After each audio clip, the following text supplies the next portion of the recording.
Welcome to the Icaran sector, and welcome to a paint video.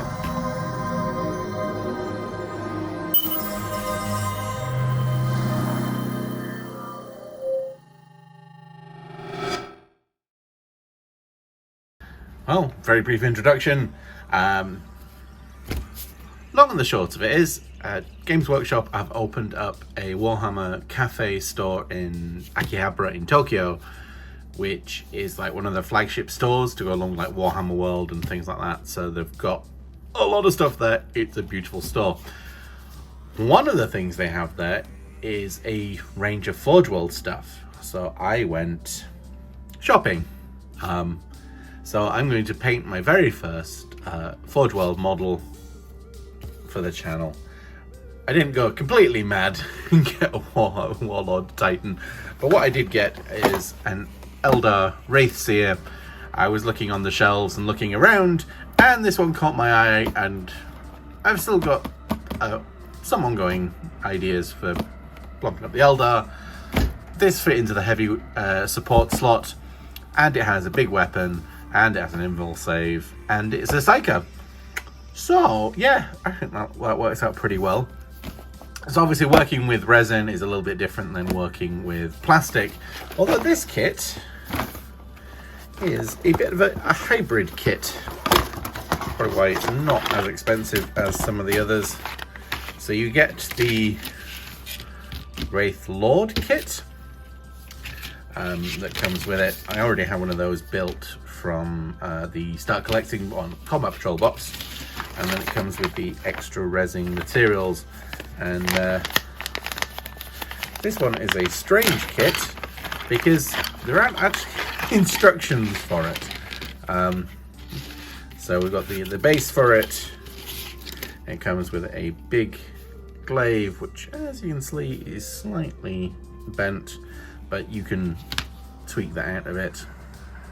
Some extra hand and foot options, the big D cannon for the top, an alternate faceplate, which is quite nice because the ordinary faceplate is just flat. This one has some sort of detailing that a lot of the psychers have around, and then the oh, that's broken off there. That's fine. So it's got the ordinary wingtips, which this one has there. So there should be some nice extra bits that come off this kit that aren't on the other one. Sadly, however, it can only have one heavy weapon, so I will go for the D cannon because that's what the heavy support is for.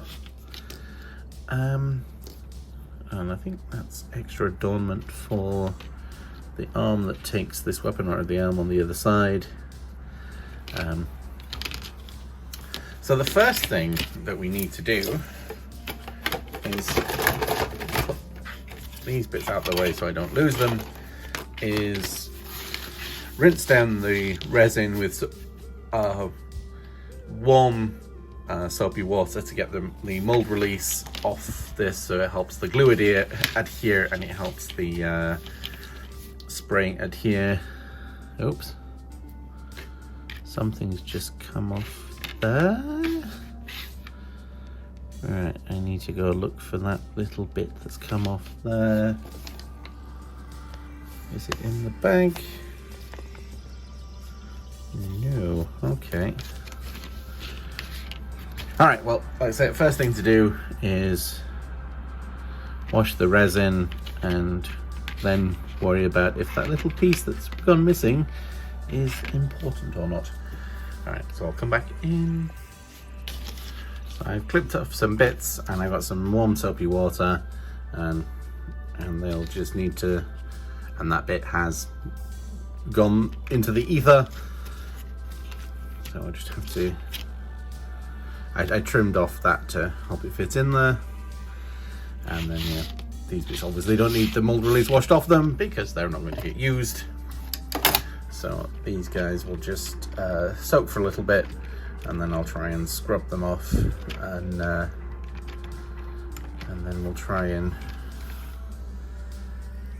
treat the glaive with the hairdryer a little bit to try and get it to come off. So right, we will let these soak for a little bit.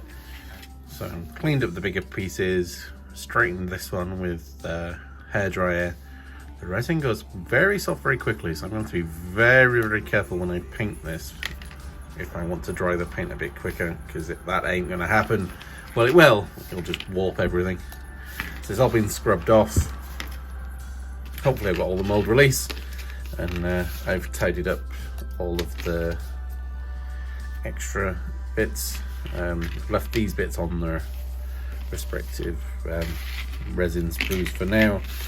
And yeah, I guess the next stage is to build this one up. I found a video online of how to build it, so I shall follow that. And next scene should be a fully assembled Wraithseer. And we have the build completed. I blue tacked it to the base just so I could make it, stand while I got its final pose in place, because I want to do the base separately. So yeah, it's it was actually reasonably straightforward to put together. The video was pretty helpful, so that's good. I do like the mix of the resin and the normal kit. I think that's a good start for a first time full kit. I took the nodule off that because he's only got one weapon, and of course gone for the D cannon. Never did find that missing bit, so we just put the two prongs on the bottom there. And I chose the regular closed fist over this open one. I think this is maybe if you're trying to get it. So he's holding on to both parts, perhaps. I don't know if you can get him to do that or not, but he will stand on his base and plunge the bottom of the spear into some water effects. So as for the paint scheme, I'm going to base him in Wraithseer, and then I'm going to use Ulthuan to bring it up to sort of close to white, maybe give it a blue wash. Now I use a lot of Pterodon turquoise and Cantor blue. So I think I'm going to do the Cantor blue on the cloth, and then just on his limbs, on his hands and feet, do the Pterodon and have him mostly white. Maybe wash it with Drakenhof Nightshade to give it a blue wash, and then the Wraith part, and probably this bit here, we'll do maybe do the spear and the end here in bone color, and then maybe put his face in black like the other the Farseer and the Warlocks have. So we'll see how that looks. But yeah, there's some fun, interesting details on the resin, and his Wraith shield, I think, sort of matches the shimmer shields that some of the models have. So yeah, it's a pretty fun kit. I need to get him sprayed, so we'll do that and let it dry. So the spray has been complete. Just done a few little other bits and gaps, just rewashed with some more the paint grease here, and the base is probably to do with a layer of Wraithseer paint itself. But yeah, looks like I've cleaned the resin correctly and the paint's not peeling off. I'll give it a bit of time to see. So the first step will be Wraithseer and Ulthuan Grey and lots of thin washes and careful drying in between, because I don't want to warp the resin. And then we'll go on to look at some of the details.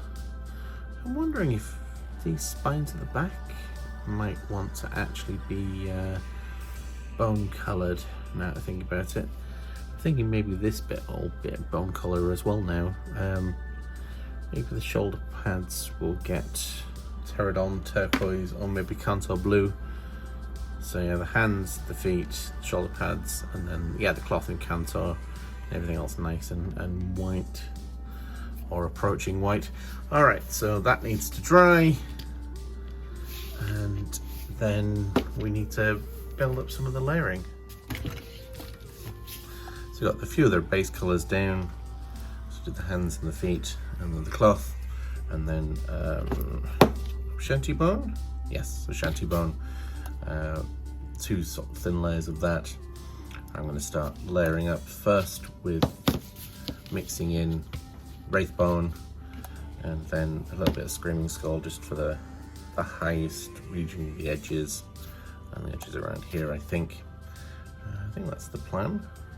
And then maybe do some silvers for the bits underneath, and then it's going to be lots of gold trims, the gems, and the actual other stuff there. Oh, other stuff there I need to figure something out for. So we'll finish off the bone and then jump back in after that section. Right, the finished with the bones. So yeah, actually got a nice brighter top, and then on the side there. So yeah, and then washed it with some thin down seraphim, and then dry brushed with a bit of wraith bone, and then some screaming skull. And I'm happy with how that's come out. And we've done the silvers around the back, and they've got a null in wash. I actually used the silver for that, but not thought I'd make it a bit brighter. So now, oh, and there's a slight purple haze on here with just some really, really thin down Druki Violet that's had a couple of washes, just to give it a bit of a power look. So I've got to decide what colour to do the Icaran glowy bits, maybe the tube around the back there. And then we'll work on the faceplate. So I'm going to do the same thing. I'm going to do black, and then maybe some Dawnstone into the black, and then just wash it up to a bit more of a grey colour on the top, and see how that looks. So we'll do that bit now. So yeah, we've got the faceplate done. I'm very happy with that. It's got a little bit of a sheen to it with the so I mixed the Abaddon black and just had a little bit of Dawnstone and washed it down, and then I did a bit of a layer so you can see it's darker. Oh, can you see? It's darker there and it gets lighter. I'm very happy with that. So just a couple of places left to focus on now. This cloth down here needs to tidy up, and then all of the gold work on the top, and then the gemstones, it's over there, and then this part here, and then the D-cannon needs a bit of a focus. I want to maybe add some muzzle burn, and then also figure out what colour the glowing parts will be in the front for the colour of the D-cannon. Maybe purple? I don't think I've used any purple weapons on these guys yet. Yeah, alright, we'll go purple with that one then. Alright, well let's just focus on the D-cannon first, and then come back when that one's done. And that's the D-cannon finished. So the new air contrast purple, and then recess it, washed into some of the lines there to give it some colour. A bit of light muzzle burn. It's not come out too well. Might do a little bit more blue on the edge there just to darken it off. And then next thing is to get all of the gold done. Do some gold around here, and I think I might do this in Balthazar gold, because that's another colour that this army has used light bits of. So we will do that, and then jump back in after to do the gemstones. So that's the gold's done. I'm going to wash this one in Seraphim, I think. I'll leave these ones unwashed. So we need to do a couple of gemstones, and then tidy up the cloth. And that's the main model done. It's had a matte varnish and then some gloss varnish over the gems to make them pop a little bit.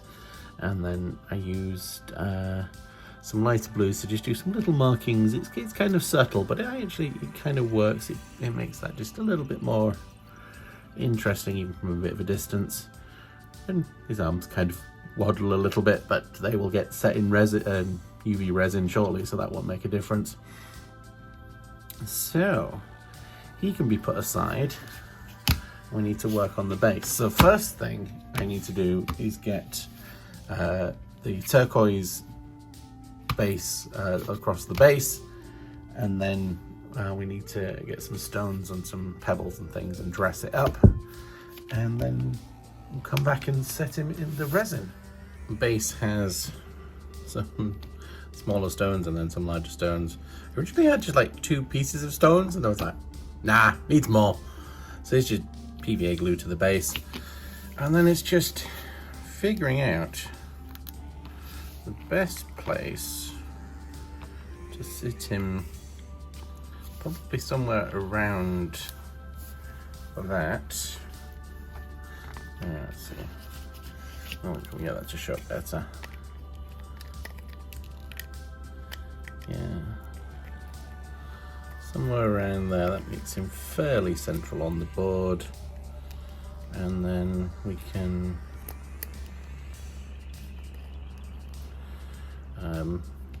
put some of the UV resin in there, UV resin around the side there, and then a bit of the Ulthuan sort of sponge on for foam, and then there's the Blizzard texture paint that just goes on the top.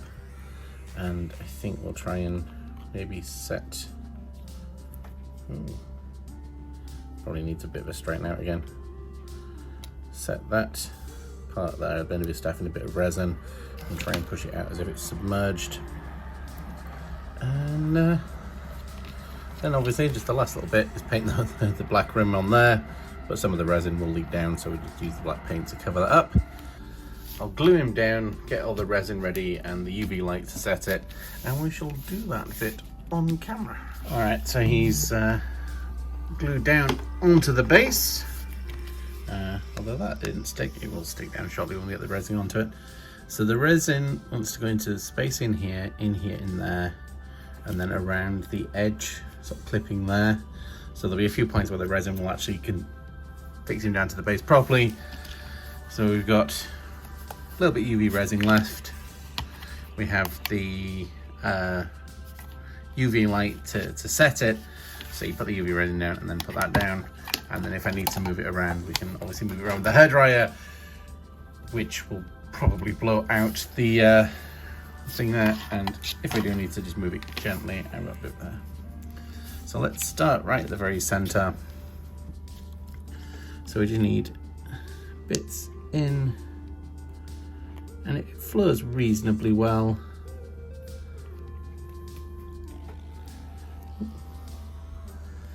And then we can move it around the edge of the base there.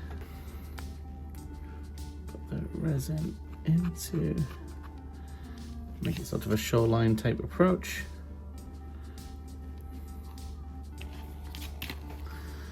And bring it onto there. And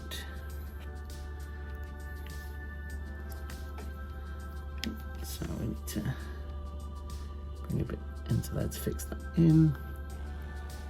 No, that didn't take that off at all. There we go. Alright, so I will turn my sensitivity down.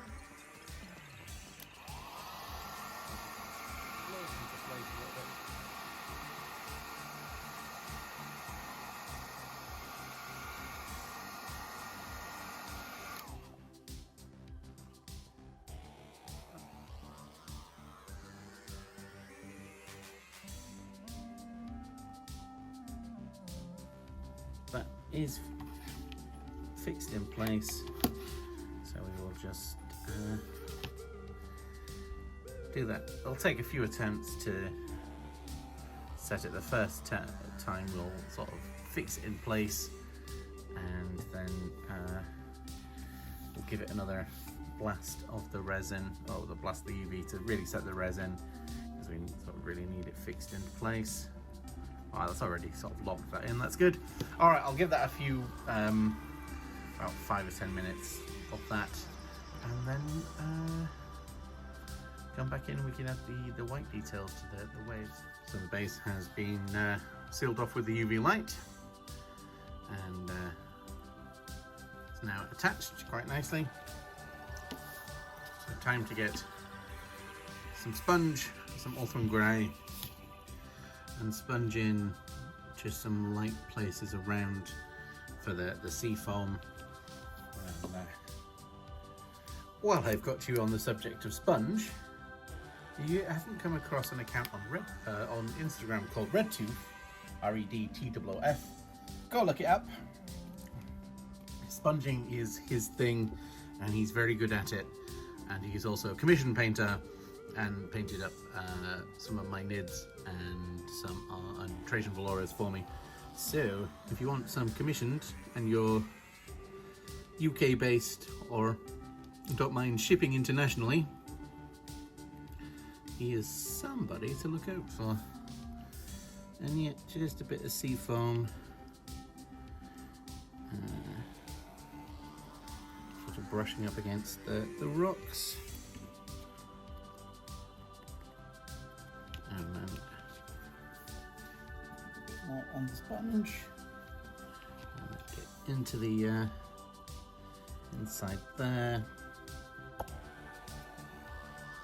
and definitely all around that bit there, because that's where it's kicked up the most. And then I have this Tamiya snow effect, and a well-used applicator brush, a brush that's covered mostly in modern earth. But just take pieces and push it into where you want it really foamed up. And the Blizzard snow effect really makes the foam look quite effective, especially around the staff, because he's just placed it in, and then around the shoreline and so on the crests, any natural crests in the resin. Push it around there.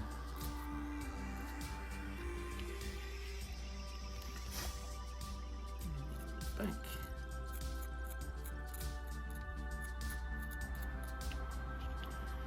And that's some foam on the top. That's on the top there, so we're pushing foam there and into the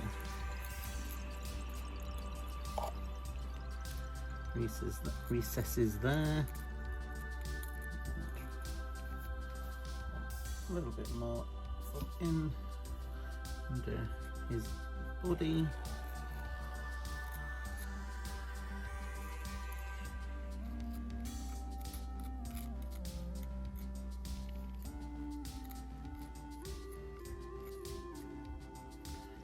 And the last part is to leave that to dry, and then do the black trim around the base, and he is very much finished then. Alright, so we'll finish off the black rim around his base, and then we can take the final shots. And here we have him completely finished. Wraithseer with his decannon and his special glaive and a nice watery base. I'm really happy with how he's come out. I think he's come out quite nicely, and I think I'd recommend him as a first piece of Forgeworld, because his main body is plastic, and he's got some just the extra bits around him is the resin, easier to wash off and style, nothing too much to warp. You have to be careful with his staff and glaive if you are using anything to heat to dry the paint. Luckily enough, I mean, it did come a bit water at the beginning, and it straightened up fairly quickly and carefully.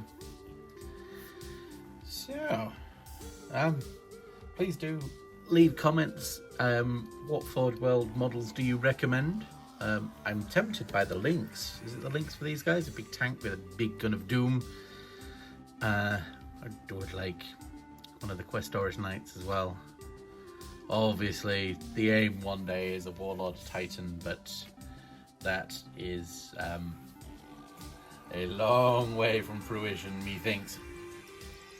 But anyway, please do like, subscribe, follow along. More painting videos, more battle reports. We did our first boarding action, more of those to come. Those were a lot of fun, and that'll be out before this video comes out. So if you haven't, go back and check that one out. And yeah, that about wraps it up. We will see you in the next video.